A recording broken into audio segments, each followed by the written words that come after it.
So what do you do when your cravings and temptations are in control of what you eat and are sabotaging your attempts to eat a healthy plant-based diet? Today, we're going to talk about that.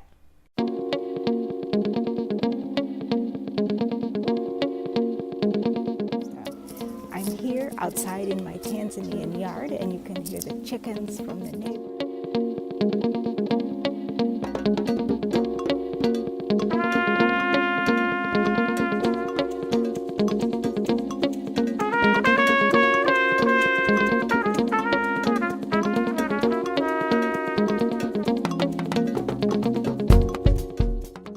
Hi, I'm Ama Opari. I'm a plant-based lifestyle coach, a vegan lifestyle coach, and I'm helping my clients discover how to make their plant-based diet work for them. Here on this channel, I share tips and tools you can use to make your plant-based diet work for you. If that sounds like something you're interested in, be sure to click the subscribe button down below and turn on the notifications so you can find out every time I upload a new video. This is a webinar that I recorded a little while ago, and I thought I'd share it with you because it has some really good tips on how you can get control over your cravings. All right, 5 ways to get control of your cravings. And I would imagine that you're here because you have stress cravings and emotional eating that are controlling your mind and your eating choices. I know that most people do. I know I certainly have had problems with that myself.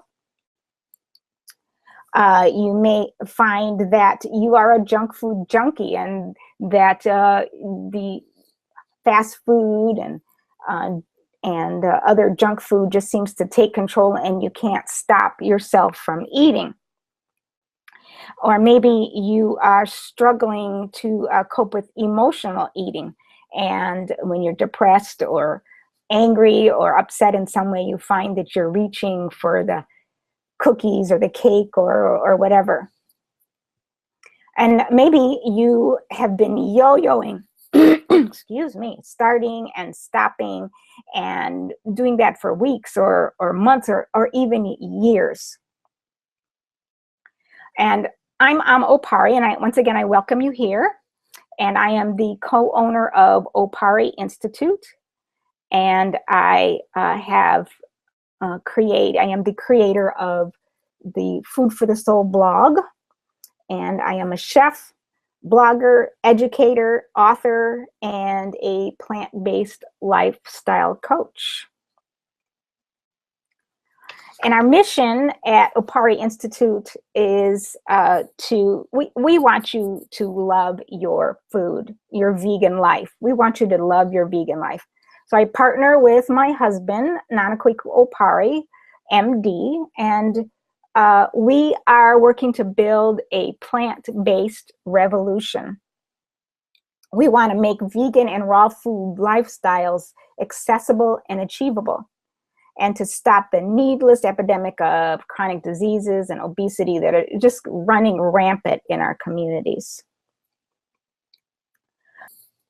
So I'll tell you a little bit about me, and my story is, this is me in 2004, and I was 47 years old, recently divorced. I was overweight. I was worried about my health because I have a family history of diabetes and heart disease and cancer and high blood pressure, and I was sure that I was going to be a victim of those things myself. I had acne since I was a teen. I had horrible acne. At this age, I wasn't having horrible acne, but I still had acne, and I had digestion issues, and I had suffered with chronic bad headaches since I was a child as well. And I had spent decades as a veggie wannabe. I really knew that a vegetarian lifestyle was the way to go. And I had friends who were vegetarian, and I was always very jealous of how they were able to do that. But I just didn't know how. Then in 2007, I reconnected with Nanakwiku, who I had known in high school and in college. and moved myself from Michigan to where he was in Atlanta. And there I learned about juice fasting and how to use it on a regular basis to detox and to reset and reboot. And we juice fast now several times a year. And I went in 2008, I went from vegan to eating mostly raw, which is where I am still today. And I perfected my vegan and raw food skills over the last several years. During the process, in the very first in the first year, really, actually even in the first few months, the weight just started to drop off. I lost about 25 pounds altogether. My skin cleared up, and for the first time ever, people started telling me that I have beautiful skin. I mean, I had never heard that before. My digestion system became much more regular. My headaches went away. I have lots of energy now, and my mental clarity and focus was just, so much stronger, so much better. Also, I found that my body odors were gone, and I haven't worn deodorant in years. So it was really a life-changing experience, and I can't imagine ever going back. And so what do you want to see in your life change? How do you want to see your life change when you adopt a healthy lifestyle on a consistent basis? Why are you joining the food revolution? And I'd love to hear what you have to say about that, and to have you type your answers in the chat box, and so I can hear about what's going on for you and what you want. So let me know what it is that you are looking to do with your plant-based lifestyle. When you get control of those cravings and you're able to maintain this, what is it that you are going to achieve? So tell me about your goals.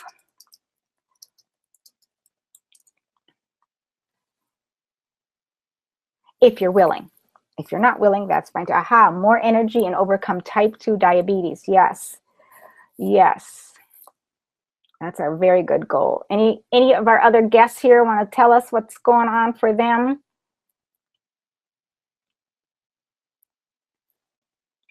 A vegan vegetarian food program for kids. Oh, that's fabulous. I mean, we need to start young. I'm always sad that I didn't start my kids eating that way, and now they're grown, and I have one daughter that's moving in that direction, and the other, I think I lost my opportunity with her. Anybody else want to let us know what they have up? All right, then, let us continue on. There are, I don't really have, exceptional willpower. Like many people, I failed for years, for decades, really. My changes never really lasted more than a few days. Here's another goal: to be able to transform my eating habits to consistent vegan and just healthy. Yes, yes. So anyway, like I said, I don't have exceptional willpower. My attempts to go vegetarian never lasted more than a few days. I tried going to the food co-op and getting new products. I had bought new cookbooks. I had bought or tried special diets. I tried meatless Mondays, but nothing ever stuck. And in fact, most people fail. The yo-yo struggle is real. Some people fall off after many years. I've heard of people who were, vegan for many, many years, and then something happened and they fell off the wagon.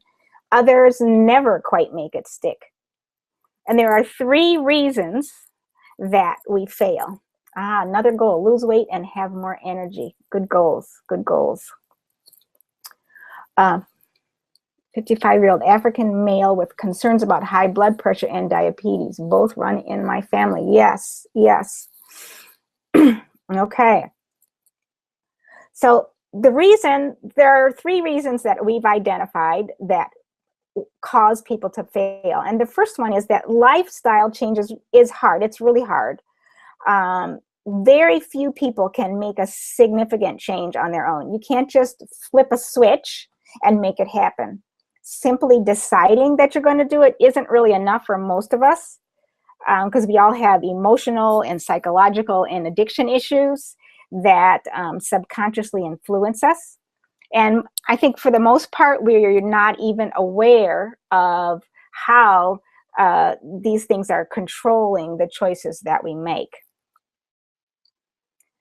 Reason number two why it's so hard to change, why we fail, is that we live in a non-vegan world. I mean, it'd be really great if we lived in a all vegan village, but I mean, I think that's a rarity that people live in an area where most everyone around them is that way. So we live in a world that is actually set up so that you will fail. You have motivators all around you that are pushing you right back to the status quo of eating meat and dairy and overeating and drinking and all types of things like that. Your friends and your family and your coworkers are probably not on board. They're doing something else. The television and the radio and restaurants, and I mean, even probably your doctors are telling you that, oh, you need to eat. I saw somebody posting the other day that they need to eat liver for iron or something. Most doctors have no clue about vegetarian diets or vegan diets. And I've noticed lately on listening to the radio on NPR or something, they will have some study about new techniques for this disease or for battling cancer or high blood pressure, but rarely do they mention anything about food. And if they do, they just say healthy eating. They don't say, if you just stop eating that meat and dairy and things like that, that your health issues will be eliminated or greatly diminished, even though there's substantial evidence that shows that is true. So you can change and can feel like you're swimming upstream against the current. You're all alone. You feel like you're crazy or weird, and you feel like maybe you can't enjoy your life because nobody else around you is eating the way you are. And the third reason is that no one can do this for you. There's no easy button. There are lots of diet plans out there and cookie cutter programs, and they all promise to be the answer. If you probably have spent money, maybe even hundreds of dollars on detox systems or meal plans or retreats that you go off to, and you get really no more than short-term benefits at most. You do great for a little while, and then your cravings kick in, and one little slip up turns into a downward slide on a slippery slope. And before you know it, you're right back where you were before.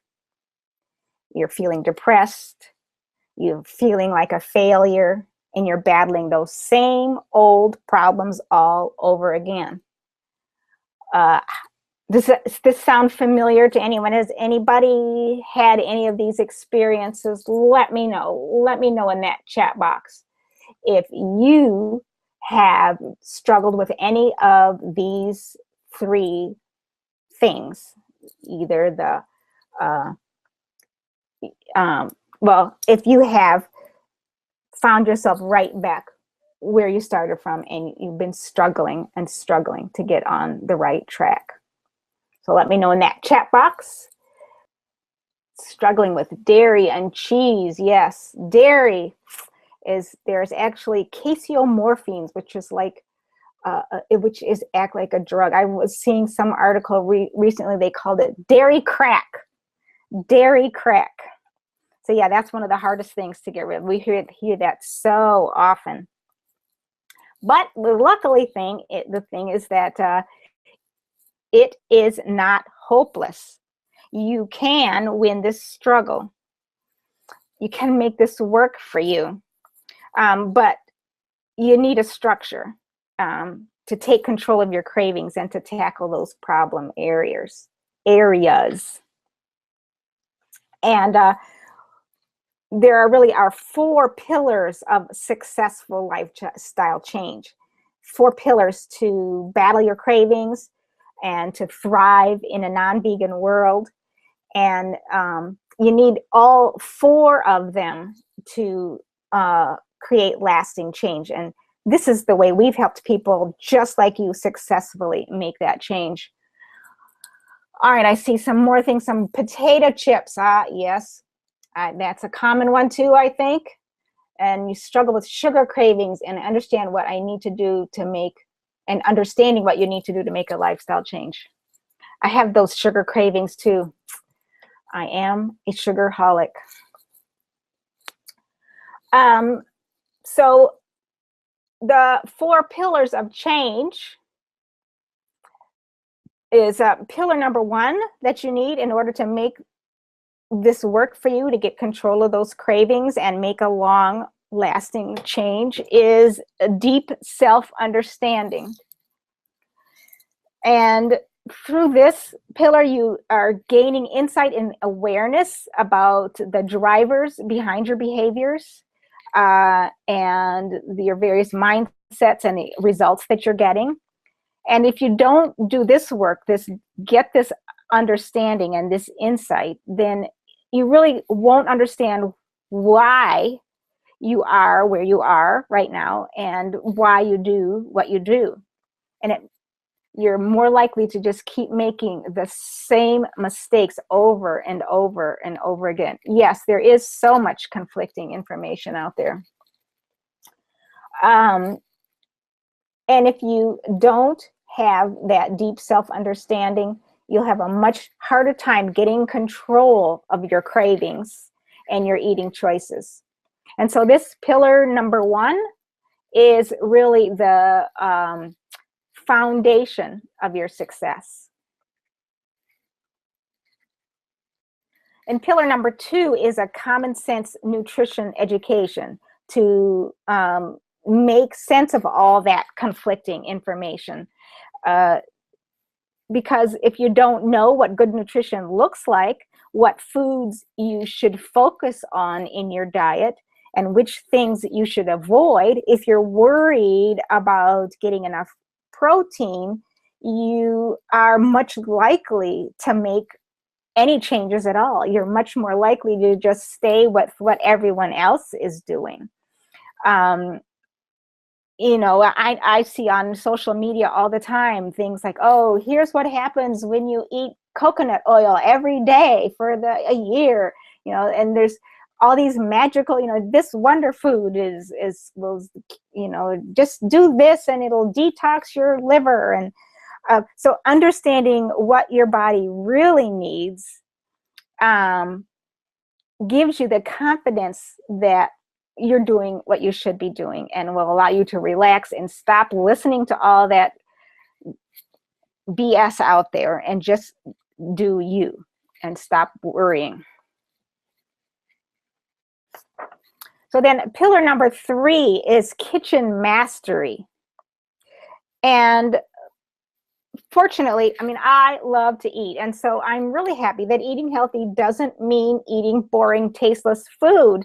I know I used to think that, and a lot of times you say to somebody, here's something healthy, and they think it's going to be, taste like cardboard or something. No, you can enjoy amazing, satisfying meals that are very healthy. In fact, we've been doing oil-free since the first of the year, which has really also helped.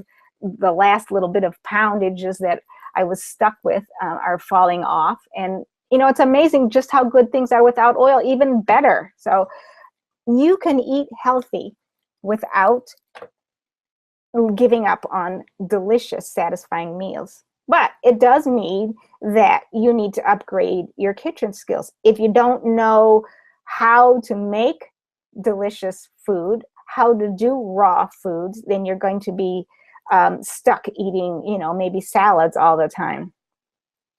What do I use instead of the oil? I will get to that question. Well, I'll come to that in a minute. So even though I was a good cook before, I found that I needed to learn about spices and seasoning and how to use them in a new way. And when I went to eating raw food, I had to learn about that. I remember when I started first was exploring raw food, I had a recipe book, and it was before I moved down here to Atlanta, and I opened it up and I was going to make, you know, it's like 4 o'clock. I'm thinking, okay, I'm going to make dinner. I'll make something raw. And I opened it up, and everything in this particular recipe book had a lot of dehydrated things. And so I opened this thing and it says dehydrate for 10 hours. I was like, 10 hours? I want to eat now. So I closed that book up, and I never tried that one again. And it took me a number of months to get back around to it. And once I began to really explore what it was that raw food was all about. So anyway, you need kitchen mastery. You love to eat, but I hate to cook. Well, you need some easy recipes then. You need some easy recipes. And fortunately, raw food is really pretty fast and easy, many of the recipes. So the fourth pillar is real world navigation skills. And, you know, as I said, it would be much easier to succeed if we didn't have to deal with all our meat eating friends and the unhealthy environment. But unfortunately, we do. And so you have to have a plan for success and how to survive and even thrive no matter what your environment is or where or who you're around. You need a plan that addresses your individual needs, your specific needs, and fits the situation that you find yourself in based on the things you learned about yourself in pillar number 1. Eventually, over time, you will not have to worry about things so much. Once you get ingrained in this pattern, you know, those chicken wings won't tempt you anymore. But until you get to that point, where that cheese isn't bothering you anymore, then you need to have a plan for how to achieve that. I mean, how to avoid that. So let's apply that pillars to the cravings, and let's have a 4-pillar approach to getting control of cravings. And we're going to apply the first and the last pillar number 1 and pillar number 4. So the first thing is that deep self-understanding, and your food journal, or really it's just a journal, a life journal, because you're going to put way more than your food in this journal. And if you don't do anything else, get yourself a journal and start using it every day. Number 1 thing to do, the most important tool. And this will help you take that journey within. And you're going to keep track of everything: what you eat, when you ate it, where you ate it, and why you ate it. And how do you feel emotionally and physically? Yes, at the time you're eating, but just in general that day. Is it a good day? Are you an up day? Is it a down day? Are you angry that day? What's going on in your life? You want to put your frustrations, your successes, your insights, everything you can. The more details you put in this journal, the more it's going to help you. And then later on, in later times, you'll be able to use that to identify your trouble areas and things like that. We'll talk about more about that as we go on.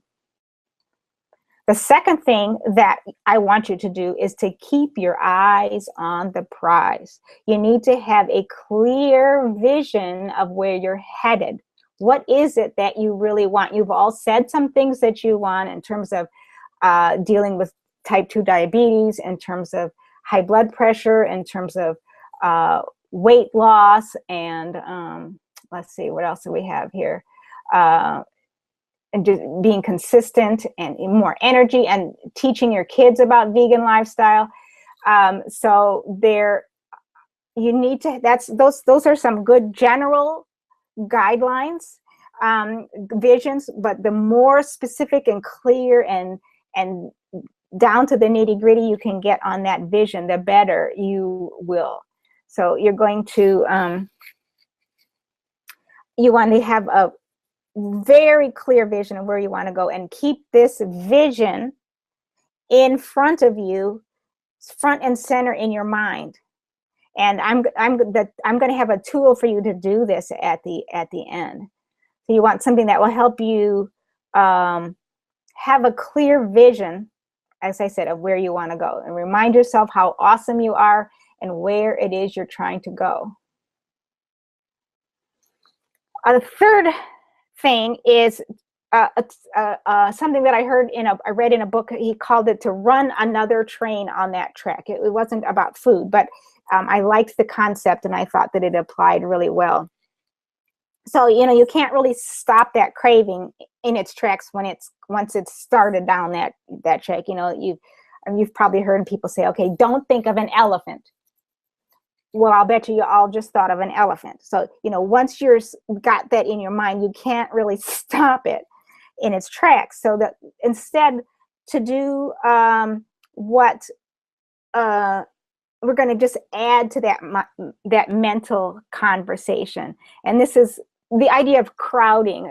This is an idea that many nutritional coaches talk about as an idea of crowding, so that, on your plate, you begin adding more and more of the healthy stuff and smaller portions of the unhealthy stuff until you've crowded that out. So we're going to crowd out that craving out of your mind. So we're going to celebrate our successes. Let's think about our successes and do a lot of self-talk. Like, I see you craving, and I'm not trying to do that today. I have other plans for us. I am planning this. I have this wedding I'm going to go to, and I'm going to get into this fabulous dress, or I'm staying strong this time. I don't want that sugar headache that will happen if I eat this. So you're going to talk back to that craving and use some of those things that you've discovered in your vision from before to crowd out that craving and run another train on that track. Also, it's good to forgive yourself for mistakes. I was watching this Lisa Nichols interview, and she talked about every morning going in the mirror and saying 7 things that I'm proud of to myself. Like, I'm proud that you have, you stayed on your diet plan all day yesterday, 7 things, and then 7 things that you forgive yourself for. I forgive you for eating those chips the day before, and then 7 promises to yourself. Like, I promise to drink, whatever, so much water today, or whatever, 7 things. So you can, and it doesn't have to just be around food. It can be around all aspects of your life. So we're going to talk back to that. We're going to forgive ourselves for our mistakes. We're going to celebrate our successes, and we're going to talk back to that craving and say, no, thank you. The fourth thing is to turn off that TV or whatever your triggers are. So you're going to need to identify your triggers. And their triggers are all around us. And television is really a big one for many people. The commercials on there are telling us to eat all the time. The shows are, so much about eating and drinking. And many people will just mindlessly eat while they're watching TV. So find out what triggers your cravings. Is it the television? Is it holiday meals? Is it somebody being around a certain person? This is another place that your journal is going to be very helpful in identifying what your triggers are. And then you'll be able to make a plan to avoid or neutralize those triggers. If you know what they are, then you can say, okay, I know that watching TV is when I eat, so let me not buy any chips, and let me buy have some carrot sticks and hummus or something like that I can eat instead. So you'll be able to use those failures from the past to create a plan that will enable you to succeed. And if you didn't see my blog post from last week, I talk more about that on the Food for the Soul site. The fifth thing is to do something. So we're going to create a new habit. Cravings are often short-lived. So if you can get up and do something and get involved with something else, then you can distract yourself long enough for that craving to go away and begin to develop some new habits. And so let's say we have 21 days to get a new habit. So if we practice doing these things on a regular basis, we can begin to create new, healthier ways of being in the world. So go and ride a bike, maybe go for a walk, do some yoga or meditation, call a friend, make yourself a healthy treat. So commit to some new thing for 21 days and allow it a chance to become a regular part of your daily process. So those are my 5 things. First, I want to know if you have any questions about the 4 pillars or about the 5 ways to stop your cravings. Just type your questions in that chat box and I will answer them. Oh, you had a question about the oil. Let me answer that question. So when I have actually just been leaving the oil out for the most part, for some things like salad dressings, I have been blending things with hemp seeds or sunflower seeds, or even just grinding some sunflower seeds and sprinkling that over the salad and then adding the vinegar or what other liquids are. And then when you toss it, the sunflower seeds get mixed in. But things like pasta, you don't really need it. If you're trying to saute something, you can saute it just in water, or maybe use a tiny little bit of like that spray oil stuff. But actually most recipes, that oil just isn't even necessary. I'm finding that I don't miss it. I miss it more in the preparing of the food than I do in the tasting. It's hard for me to get it in my mind that I don't need to add oil to it. Sometimes I might add something like oil, olives or something. Like if the olive oil is in, like I made a bread recipe, and instead of adding olive oil, I added some olives to it and blended that up in there. Can you dictate your journal to make sure you do it? I can talk faster than I can write.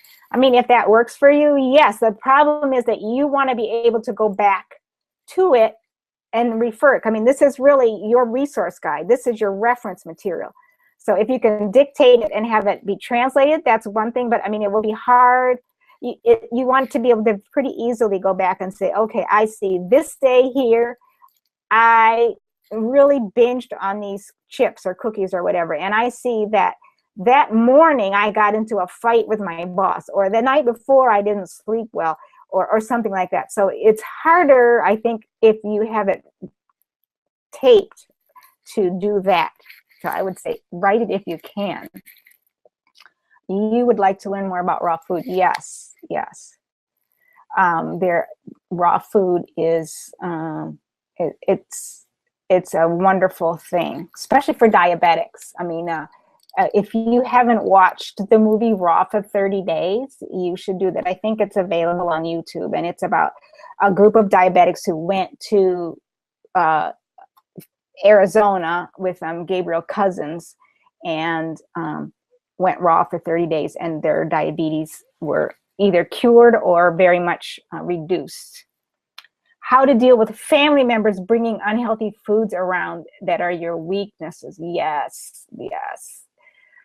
Oh, yes. So you have watched it on Netflix. Good. Okay. So yeah, dealing with family members is hard. So that's definitely where you're creating that troubleshooting plan. So one of the things is, if, for instance, for me as a sweet person, knowing that the cakes or the cookies are going to be what's enticing to me, to have a vegan or raw version of what it is I'm likely to to gravitate to, so that I can still satisfy that desire without backsliding and eating something that I don't want to eat. Depends on what your relationship is with them. Is is it at your house? I mean, our house is a vegan house. No animal products get in here. So there's that. Or can you talk to them and, let them know what's going on and enlist their help? Sometimes you can do that, and other times you can't. So yeah, there are, it may take some creative work on that. And that's why doing the journal and seeing which are the exact things in that process that are causing you problems, and then thinking ahead of that. How long did it take to learn to do the grinding, chopping, crunching, etc. involved in making vegan and raw food recipes? It seems time consuming. Unfortunately, regular cooking is tempting because it's faster, seems easier, especially when you fly home from work. Yes, I mean, and that's can be the case. There are many raw food recipes that do seem long, but there are many that are very, very quick.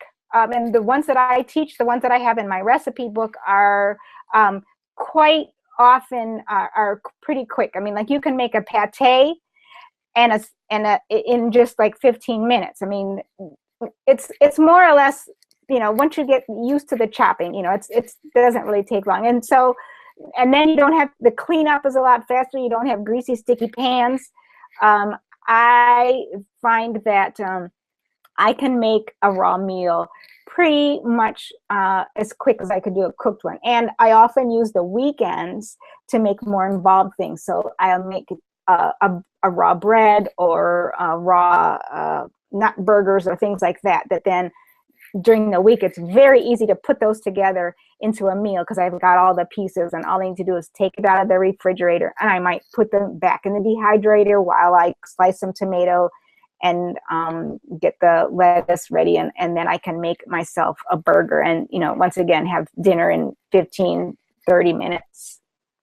NutriBullet or food processor, yes, that helps a lot too with the chopping and things. Yes, thank you, Gigi.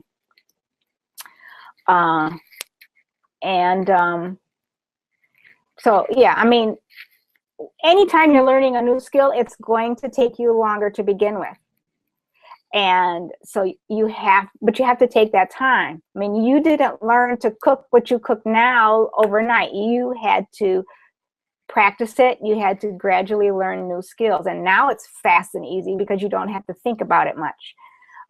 So it is a commitment to retool. And I usually recommend that you start with choosing 2 or 3 quick recipes that you learn how to make, and then every week add in, or every couple of weeks add in one more recipe. And and go into the bookstore and sit on the floor with a pile of recipe books and really look through them and find the recipe books that really speak to you, because there are not every recipe book fits every person. So find ones that and that have several recipes in it that you are pretty sure that you can make quickly and that that sound intriguing to you. All right, so let's keep on moving here. I do think that the pate is a really good thing to start with, because a pate can be used for many different things. You can use a pate and put it in a half of an avocado and put it on a salad, and you have a meal there. You can use a pate to put as a filling for a nori roll. Use some pate and some chopped up vegetables in a nori sheet, a sheet of seaweed, and roll that up, and there you have a nori roll. Or in other, like a collard green wrap. Once again, they have a collard green leaf. You put the pate in that and put some other veggies in there and roll it up. The pate can be the base for the tacos. It can be the base for so many different things. So a pate is a very good beginning thing to have on your list. Another thing is to get some good salad. Being able to make your own salad dressings widens the landscape of what you can do. And really, homemade salad dressings taste so much better than the bottled kind. And then, and to think about so many different ways you can make a salad. It's not just lettuce and tomato. I mean, you can use, use that salad dressing on some chopped up broccoli and make a marinated vegetables in that way. You can use the salad dressing and you can marinate some mushrooms in it and then add that to a sandwich. And so there are, I think the salad dressing and the pate are always the first, and a kale salad. Those are the three things that I always teach people how to make first. And then I highly recommend that you experiment. It's the experimenting in the kitchen that's going to make the difference between you being successful and you not being successful, because you need to be able to be creative, and maybe you don't have all the ingredients on a recipe, and so you need to know how to substitute something else, or or just be able to kind of wing it and do it on the fly and figure out what it is that you want to eat. And you have to take time to get to that point. It takes a lot of time. And so by experimenting, you'll learn what you like and what you don't like. You make something in a recipe book and you don't like it. Well, what was it you didn't like? So write down in the margin of the book what you didn't like. And then the next time you make it, you can try it a little different. Or, if you do something different than what was in the recipe book, write it down in the margin so that you'll be able to recreate it again later. And eventually you'll get to the point where you'll just know what things mix well together. Any other questions?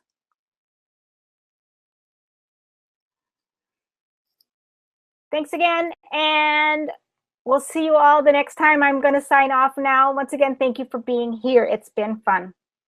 For Opari Institute, I'm Amma Opari. So what is it that you crave? Leave a comment below. Find out how one-on-one coaching can help you reach your goals by scheduling a free session. Just go to opari.net/coaching. Did you like this video? If so, click the like button. And don't forget to subscribe so you'll find out every time I upload a new video. Until next time, I'm Amma Opari for Food for the Soul. Kwaheri. Goodbye.